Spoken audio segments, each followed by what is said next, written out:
Waalaikumsalam warahmatullahi wabarakatuh. Terima kasih atas waktunya diberikan kepada saya. Pada kesempatan ini kita bersama-sama akan melakukan diseminasi bagaimana cara meningkatkan literasi di sekolah kita.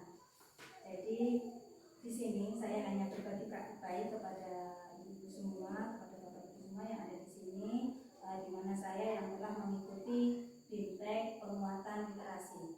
Nah, jadi di dalam BIMTEK itu ada salah satu tugas yaitu diseminasi di sekolah di mana tempat saya mengajar.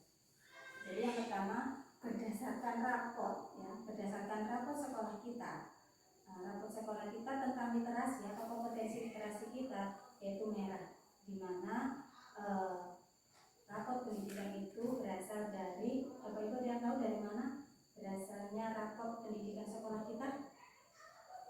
Silakan Bapak Ibu yang tahu dari mana hasil raport sekolah kita?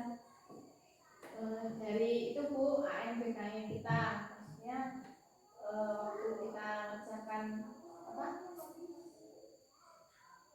Ya mungkin AMBK anak ya. Ya. Jadi dari hasil AMBK anak, selain itu apa lagi Bapak Ibu? Iya, benar. Berarti raport kita ini berasal dari hasil sulingjar ibu gurunya atau peserta pendidik dan juga hasil AMBK peserta didik. Jadi disitulah ada hasil rapor. Nah, dari hasil sulingjar dan AMBK di sekolah kita dinyatakan bahwa sekolah kita ini memiliki kompetensi literasi masih rendah atau biasa berwarna apa kalau masih rendah ya? Warna merah. Iya, warna merah. Nah, jadi di sekolah kita masih berwarna merah. Jadi untuk itu sekolah kita perlu memiliki strategi untuk meningkatkan literasi di sekolah kita.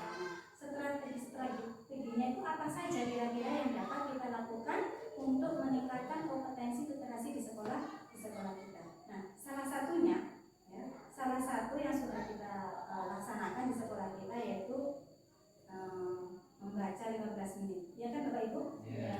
Jadi itu termasuk strategi. Nah, ternyata membaca 15 menit itu kurang efektif apabila membacanya itu tidak didampingi oleh ibu gurunya.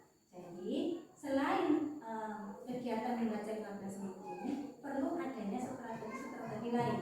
Nah, yang lain yaitu yang pertama kita bisa membuat lingkungan fisik kayak teks. Bapak Ibu tahu kira-kira lingkungan fisik yang kayak teks itu yang seperti apa? Bapak Ibu? Halo? Pojok baca Bu? Iya, pojok baca termasuk ya? Iya. Iya, poster.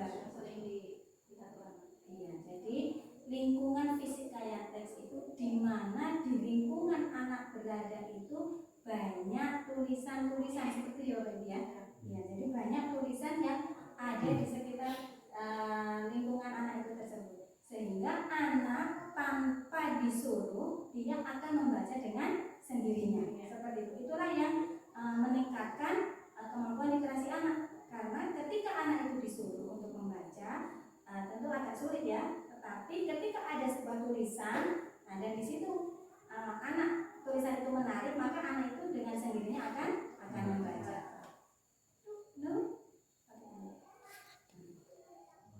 Fasenya ada berapa dulu? Fase ada berapa? Ada 3. Fase A, fase B, dan fase C. Fase A kelas berapa? Fase B, fase C Di mana?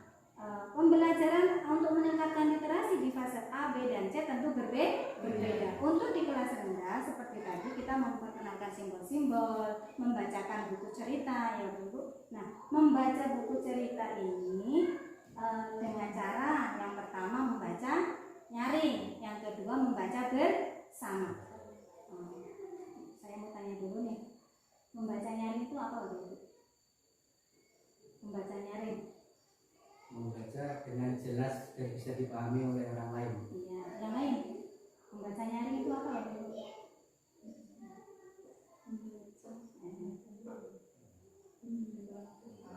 Jadi gini ya Bapak Ibu. Yang lain membaca nyaring itu apa? Ketika saya mengajar di kelas bersuara. Ya nggak Bapak Ibu? Membaca bersuara dengan memperhatikan lafal dan intonasi serta tanda baca yang ada. Ya enggak? Jadi kalau membacanya itu bersuara saja, tidak memperhatikan tanda bacanya, itu belum dikatakan nyaring ya. Nah, nyaring itu sudah memperhatikan tanda baca. Nah, ternyata Bapak Ibu membaca nyaring itu tidak hanya seperti itu. Nah, itulah yang menjadi miskonsepsi ya. Karena apa?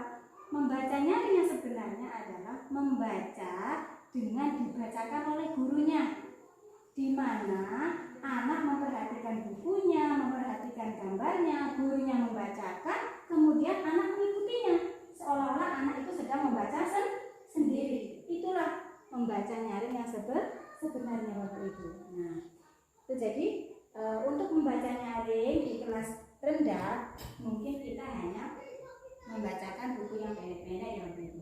Nah, ketika kita di kelas tinggi atau fase C, fase B, itu anak diminta membaca sendiri. Nah, untuk meningkatkan kemampuan literasinya, setelah membaca, anak menuliskan kembali isi ceritanya. Setelah menuliskan kembali isi ceritanya, kemudian anak bercerita di depan kelas.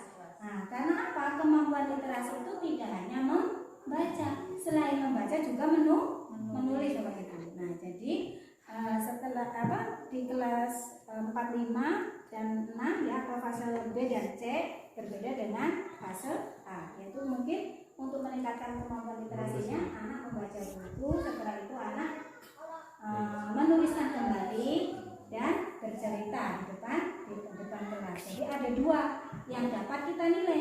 Yang pertama anak menulis ya, menulis dengan baik. Yang kedua ada dia berani maju di depan kelas dan kemudian menceritakan. Jadi mungkin itu strategi yang dapat kita lakukan untuk meningkatkan kemampuan literasi di sekolah kita. Nah, mungkin ada strategi-strategi lain yang dapat meningkatkan kemampuan literasi di sekolah kita. Silakan Bapak Ibu utarakan, biar nanti untuk kedepannya kita bisa melaksanakan bersama-sama. Silakan Bapak Ibu kasih masukan dulu strategi literasi yang lain. Seperti itu Pak, literasi di sekolah kita. Bu, gini, mungkin bisa jadi seperti ini Bu, untuk meningkatkan literasi anak. Jadi dia bisa sambil bermain, dia bisa sambil baca tanpa sengaja gitu kan. Jadi kayak mana kalau seandainya kita kasih di pohon itu kita kasih kayak tulisan-tulisan gitu kan yang menarik gitu kan, yang besar tulisannya, jadi kan secara tidak sengaja juga anak-anak itu bisa sambil baca sambil bermain kayak gitu. Iya, itu yang bagus sekali itu Pak, karena ketika ada tulisan di setiap pohon ya mungkin ya di halaman sekolah kita, mungkin dengan cara menempel ataupun digantung ya, tidak disengaja anak-anak akan membaca seperti itu. Jadi bagus sekali. Jadi kedepannya kita akan membuat strategi menempelkan tulisan-tulisan di pohon ya Bapak Ibu ya. Jadi mungkin itu perlu ada kerjasama yang baik antara Bapak Ibu semuanya. Yang lain mungkin ada? Mungkin yang ditempel di pohon itu mengenai pohon itu sendiri. Makanya jenis-jenisnya, pokoknya akarnya apa, batangnya berumbi apa tidak, terus cara berkembang biaknya gimana, budidayakan namanya mangga apa dicangkok kah, apa dari bijinya kah kan. Bagus ya, seperti jadi mungkin contohnya tulisannya pohon mangga, jenis akarnya mungkin tunggang ya, terus bentuk daunnya menyirip seperti itu ya. Oh iya, jadi itu yang baik. Jadi mungkin itu yang akan kita lakukan bersama ya Bapak Ibu ya. Nah, selain itu kita kan sudah membuat tim ya Bapak Ibu, tim pojok baca. Siapa kemarin ya yang menjadi ketua pojok baca ya? Turun ya. Pojok baca? Saya. Oh Pak Indra, jadi Pak Indra ketua tim pojok baca, dan untuk ketua membaca nyaring? Iya, membaca nyaring. Nah, jadi mungkin Pak Indra perlu sedikit banyak mempelajari tentang pojok baca ya. Bagaimana untuk menghidupkan pojok baca kita, dan untuk Pak Itep mungkin bagaimana caranya menyampaikan tentang membaca nyaring ya Bapak Ibu. Jadi mungkin itu yang dapat saya sampaikan kurang lebih lebihnya mohon maaf ya Bapak Ibu, dan saya minta kerjasamanya agar agar target-target kita supaya literasi di sekolah kita ini dapat meningkat ya Bapak Ibu, minimal ya Bapak Ibu yang dari merah bisa berubah menjadi kuning ya Bapak Ibu ya. Jadi minimal kuning dulu, walaupun belum sampai hijau. Ya kalau keinginannya tuh hijau ya Bapak Ibu, tapi kita bisa bertahap. Jadi mungkin itu saja yang dapat saya sampaikan. Kurang lebihnya mohon maaf. Saya akhiri wabillahi taufiq wal hidayah. Wassalamualaikum warahmatullahi wabarakatuh. Waalaikumsalam warahmatullahi wabarakatuh.